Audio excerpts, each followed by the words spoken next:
Bonjour à tous, je m'appelle Samantha, je suis éducatrice à l'environnement à France Nature Environnement, donc une association de protection et d'éducation à l'environnement.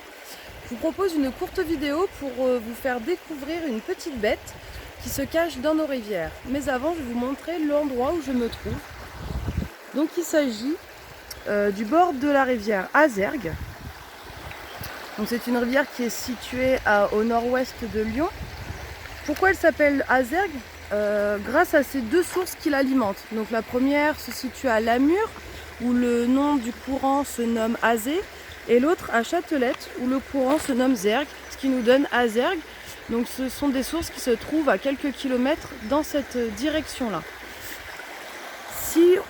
Donc c'est en amont, et si l'on continue, on longe le cours d'eau, et on suit le courant, donc on arrive à l'aval.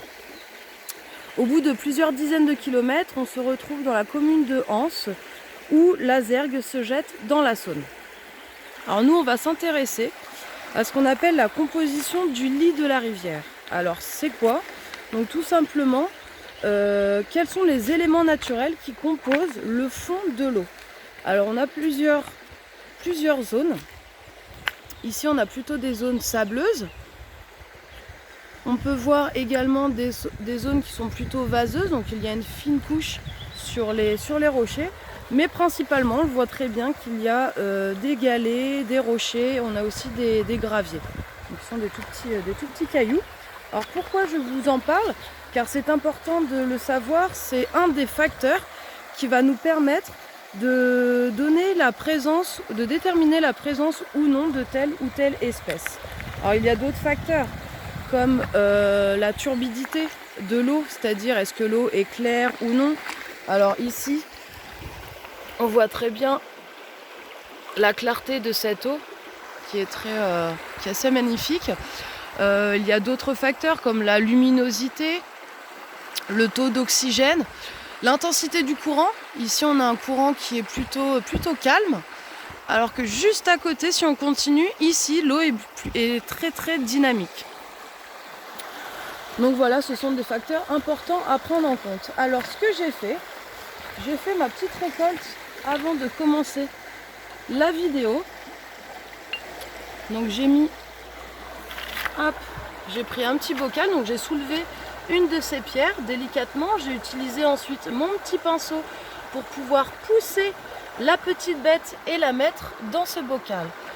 Alors je vais le sortir de l'eau pour l'instant. Donc l'eau qui est à l'intérieur, évidemment, c'est de l'eau qui provient de l'Azergue. Et voici notre charmante petite bête. Alors je vous fais un zoom dessus. Hop, là voilà, on la voit très bien. Je vais en profiter qu'elle soit assez calme. Donc il s'agit d'une larve d'insectes de l'ordre des éphéméroptères, pardon. Donc plus simplement, c'est une larve d'éphémère. Donc c'est un bébé éphémère. Il y en a environ 70 en France, selon les ouvrages. Je vais faire une belle mise au point. Voici, alors on va la décrire un petit peu. Donc on va commencer par sa tête. On voit très bien ses gros yeux. Hop, on va attendre. Voilà, ses gros yeux. Elle a de petites antennes également. Ensuite, nous avons le thorax, où sont accrochées ces 6 pattes qui sont très musclées, très robustes.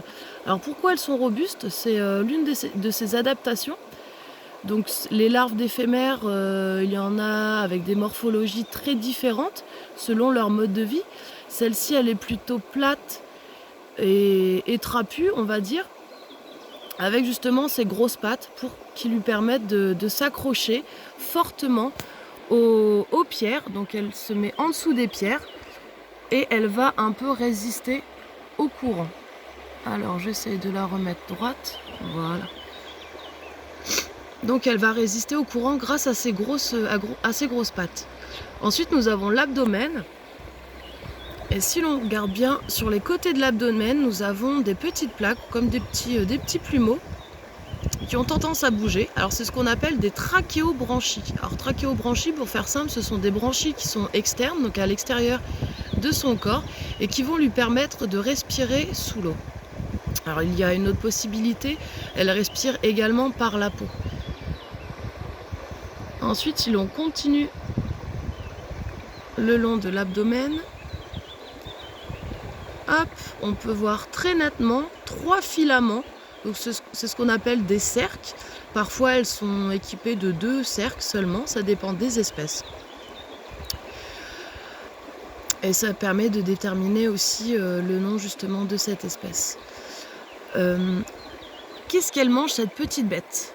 Alors, ça dépend également des espèces. Donc il y en a certaines qui sont plutôt phytophages, c'est-à-dire qu'elles vont manger plutôt des plantes, donc des plantes aquatiques. Il y en a certaines qui sont détrivores, donc elles vont se nourrir de la matière organique qui est due à la décomposition des végétaux et des animaux morts. Et il y en a même certaines qui sont carnivores. Donc vraiment, ça dépend. Cette larve donc reste sous l'eau durant ce stade-là. Elle y reste entre quelques semaines jusqu'à 2 ans à peu près. Et elle va y subir plusieurs mues différentes. C'est-à-dire qu'elle va se débarrasser de ses peaux qui sont par la taille et par la forme qui ne lui correspondent plus. Ensuite, elle va émerger et elle va se métamorphoser en l'adulte. Alors l'adulte insecte, on appelle ça également l'imago. Alors, voici à quoi pourrait ressembler cette. Et voici. Donc là, il y a plusieurs espèces différentes. Donc on les reconnaît bien, les éphémères au vol.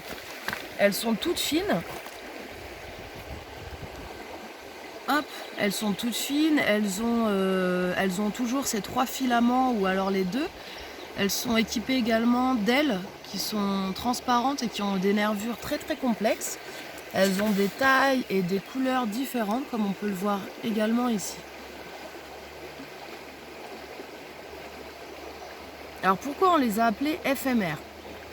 Ça vient du mot grec éphéméros qui signifie dure 15 jours et du mot ptère qui signifie aile.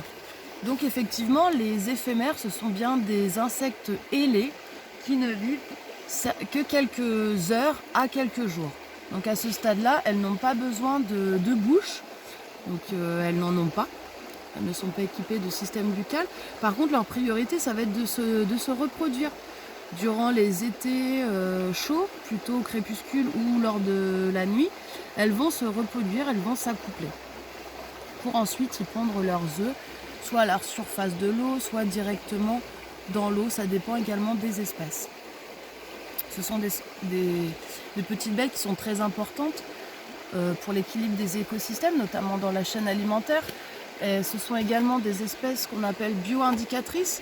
Elles vont nous permettre de dire avec leur présence de la bonne qualité de l'eau, voire de la très bonne qualité de l'eau selon certaines espèces. Et voici. Je vais évidemment remettre cette petite larve tranquillement dans l'eau, dans son espace naturel où elle va continuer à se développer et à émerger, se métamorphoser si elle ne se fait pas croquer entre-temps. Voici pour moi, j'espère que cette vidéo vous aura plu, je vous dis à bientôt.